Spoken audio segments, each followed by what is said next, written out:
Giuseppe Verdi nació en la aldea de Le Roncole, en el norte de Italia, perteneciente en aquella época al Ducado de Parma, el 10 de octubre de 1813, casi 5 meses después de Richard Wagner.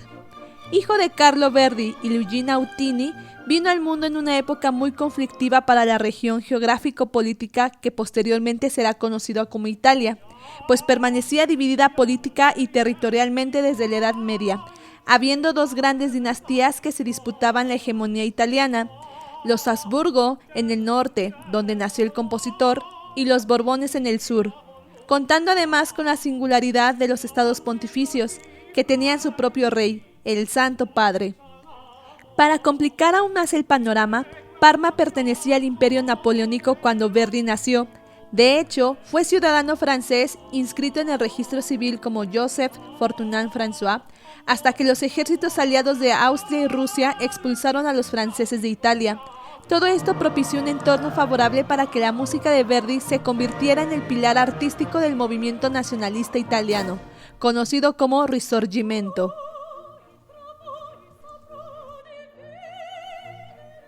El primer acercamiento de Verdi con la música fue en la iglesia del pueblo Madonna dei Prati, teniendo ahí su primer maestro de música, el organista Pietro Biastrocchi. Cuando su maestro murió en 1823, un niño Verdi de apenas 10 años ocupó su lugar como músico de la parroquia durante 3 años, a la vez que tomaba clases con el maestro de capilla de la Collegiata de San Bartolomeo Apostolo de Busseto, Ferdinando Provesi.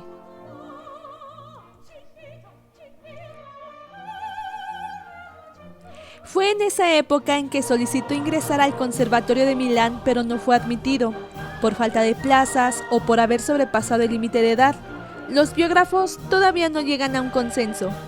Algunos años después, el mismo conservatorio solicitó a Verdi unirse, pero rechazó la oferta.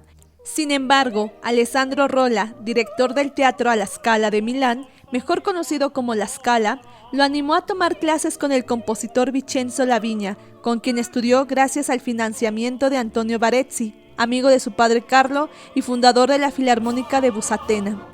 En esa etapa, Bartolomeo Merelli, empresario de La Scala, le encargó sus primeras óperas. Años más tarde, Barezzi se convertiría también en suegro de Verdi, pues se casó con su hija Margherita en 1836, coincidiendo con el año en el que sería asignado como profesor de música del municipio de Busseto. El año siguiente, Verdi trabajó en su primera ópera, Oberto, con libreto de Temistocles Solera, pero no fue terminada y estrenada sino hasta 1839. Debido al éxito de su ópera prima, el gerente de La Scala, Bartolomeo Merelli, le encargó 2 obras más. Sin embargo, Verdi se negó a seguir escribiendo por la prematura muerte de sus hijos y el posterior fallecimiento de su esposa en 1840 a causa de una probable encefalitis, lo que dejó al compositor destrozado, pues se había quedado solo.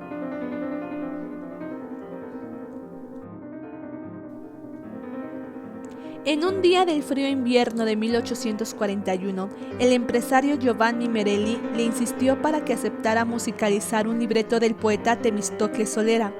Verdi, al llegar a su frío y vacío apartamento, tiró violentamente y sin ningún tipo de respeto el manuscrito sobre la mesa. Afortunadamente, como él mismo contaría años después, el libro se abrió en la caída y sin saber cómo di un vistazo a la página que yacía abierta atrás de mí. Tan solo leí una línea: va pensiero, sulali dorate, pero desde ese preciso instante no pude alejar el Nabucco de mi cabeza. Verdi leyó 3 veces la obra esa noche, por lo que por la mañana conocía entero el libreto de Solera desde el fondo de mi corazón.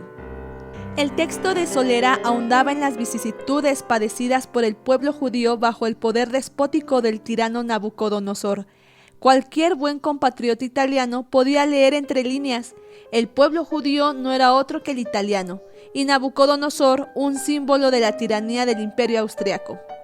La parte más emblemática por tener un profundo sentimiento nacionalista es cuando el coro, quien representa el pueblo judío, canta el va pensiero, que se traduce de la siguiente manera: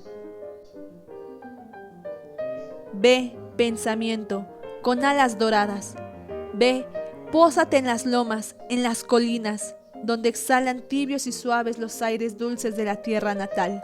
Saluda las orillas del Jordán y las torres derruidas de Sión. Oh patria mía, tan bella y tan perdida. Oh recuerdo tan querido y tan fatal. Arpa de oro de fatídicos bates, ¿por qué cuelgas muda del sauce? Reenciende en el pecho los recuerdos, háblanos del tiempo que fue. Igual que los hados de Sólima, traes un sonido de crudo lamento. Que te inspire el Señor un canto, que al padecer infunda virtud, que al padecer infunda virtud, que al padecer infunda virtud, al padecer virtud. A este punto es interesante añadir algo que quizá pueda resultar poético y trágico.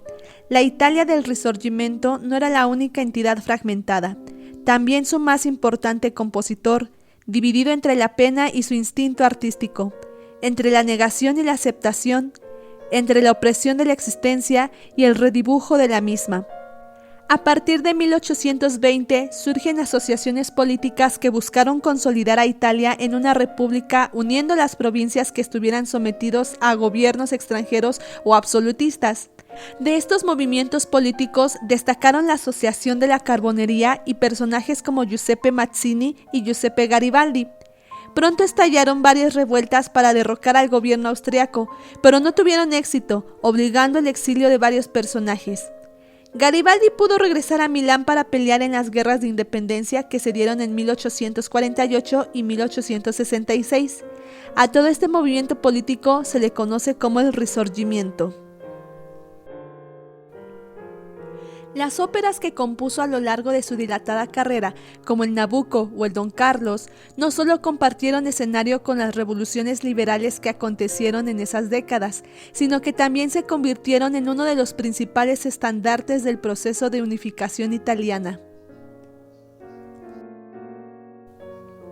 Y es que sojuzgados por el poderío extranjero, los italianos estaban ávidos de figuras que fueran capaces de sobreponerse a las calamidades colectivas y a las desgracias propias para liderar con valentía política y tesón revolucionario a sus compatriotas en el camino del resurgimiento patrio. Verdi no fue un Mazzini que dedicó su vida a la revolución, pero sí consiguió musicalizar los anhelos de libertad de un pueblo, el italiano, enardeciendo su patriotismo con la fuerza y la emoción de sus composiciones.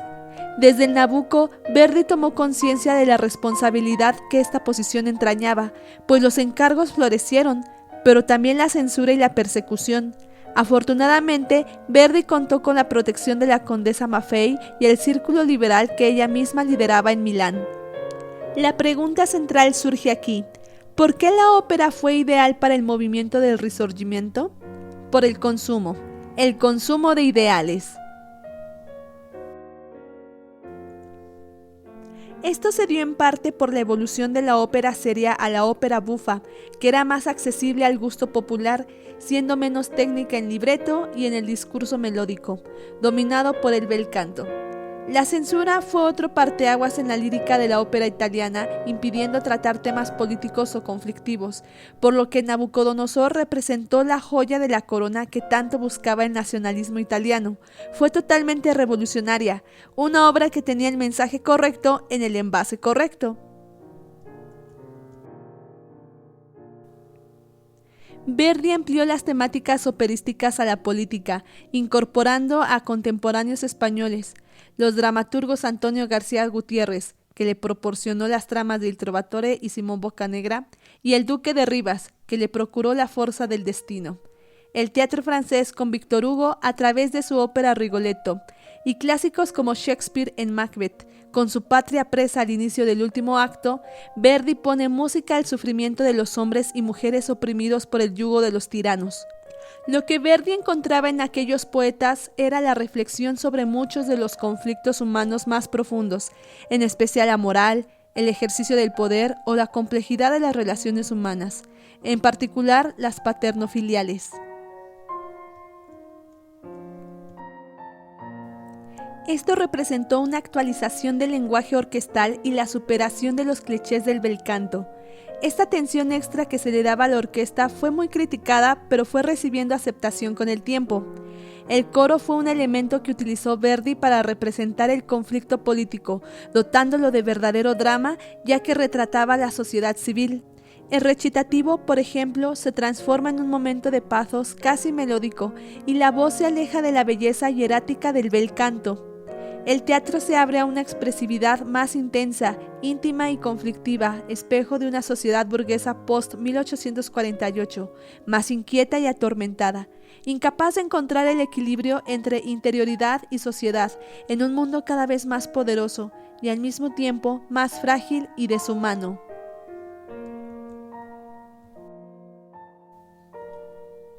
Rigoletto, inspirada en El rey se divierte de Víctor Hugo, fue prohibida después de su estreno por tratar sobre el abuso de poder y el regicidio. Lo mismo sucedió con La Traviata, inspirada en La dama de las camelias de Alejandro Dumas, censurada por ser un reto a la moralidad del siglo XIX.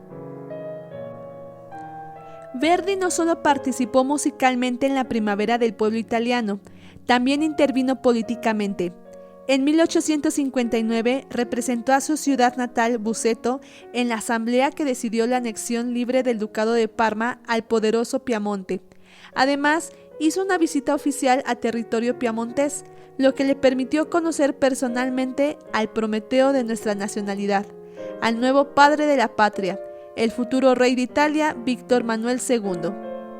Asimismo, a instancias de su ministro Cavour, Verdi aceptó convertirse en diputado del primer Parlamento italiano, cargo que ostentó de 1861 a 1865, año en que se retiró para dedicarse de nuevo a su carrera musical. De estas fechas destaca, por ejemplo, su Don Carlos en 1867, con una magnífica escena entre dos tesituras de bajo, uno malo, Felipe II, y otro malísimo, el Gran Inquisidor, que sirve a Verdi para ofrecer una crítica anticlerical furibunda. Verdi presenta a la Iglesia como una cruel máquina de poder y ambición. Cierto es que al término del estreno, que tuvo lugar en la Ópera de París, la emperatriz Eugenia le recriminó a Verdi que ahondara de forma tan tópica en la leyenda negra antiespañola, pero el objetivo de Verdi era otro. El compositor estaba musicando y justificando abiertamente la conquista del último reducto que impedía la plena unificación de Italia, los caducos estados pontificios. 3 años después, el 20 de septiembre de 1870, las tropas italianas entraban en Roma y se hacía efectiva la unificación. El nuevo Estado reconoció la contribución del músico a la causa de la unidad y en 1874 el rey Víctor Manuel II lo designó senador vitalicio. Sus 3 obras más indiscutibles e innovadoras, Otello, La misa de Requiem y Falstaff, las compuso al borde de los 80 años, cuando además tanto su enorme fortuna como su celebridad le hubieran permitido dedicarse simplemente a descansar o, en el mejor de los casos, a escribir alguna obrita menor. Pocos compositores han sido capaces de escribir óperas de filosofía política como las bellísimas Simón Boccanegra y Don Carlos, o de lanzar un escupitajo a la cara de los hipócritas espectadores como el que lanzó en La Traviata. Cuando compuso en 1853 esa obra, Verdi estaba defendiendo a su compañera desde hacía varios años, la soprano Giuseppina Strepponi, que había sido en su juventud una mujer de poca virtud y que ahora, al vivir públicamente con él sin casarse, solo lo harían y en secreto muchos años más tarde, se había convertido en objeto de absoluto desprecio para muchos. Al hacer de la cortesana Violetta Valery una auténtica heroína, mucho más digna y decente que los hipócritas burgueses que la rodean, Verdi estaba, pues, alzando un monumento musical a su compañera y al mismo tiempo mostrando a los espectadores en un espejo la parte más oscura de sus atiladas apariencias. Verdi, hombre rebelde y combativo, luchó para imponer nuevas condiciones a su trabajo, forzando a favor de los compositores el creciente interés de las masas a lo largo del siglo XIX por el teatro lírico. No solo llegó a cobrar más de lo que nadie antes había hecho, sino que luchó como un titán para que los derechos de los creadores fuesen respetados, haciendo que el nuevo Reino de Italia firmase con otros países acuerdos internacionales de una novedosa propiedad intelectual. Lo que por encima de todo distingue a sus óperas no solo es su gigantesco talento, sino su profunda comprensión de los seres humanos a los que fue capaz de retratar como nadie con notas y armonías. Y es esa profunda comprensión de lo humano la que hace que sus óperas sigan emocionándonos al día de hoy.